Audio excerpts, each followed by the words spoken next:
Aravalli range की वजह से ही तो दिल्ली एनसीआर में प्रदूषण फैला हुआ। आज जब रजत शर्मा जी ने अपने शो में कहा तो जनता यूं भड़क गई।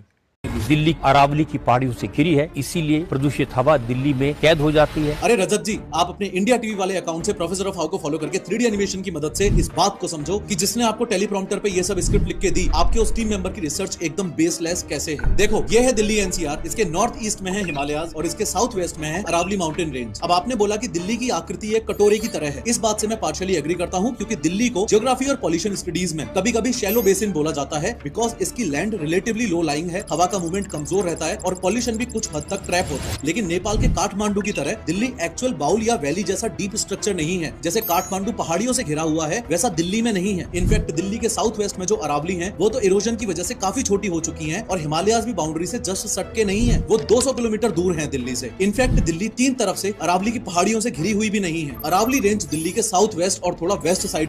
जब रजत शर्मा ने इससे मिलती जुलती बात बोली तो जनता भड़क गई।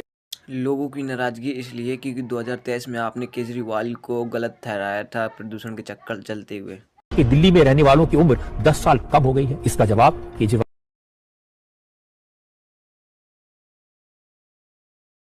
लेकिन 2 साल बाद आपने रेखा गुप्ता की जिम्मेदारी ठहराने के बजाय आपने 200 साल पुरानी अरावली को, जैसे कि केजरीवाल के समय वो अरावली थी ही नहीं।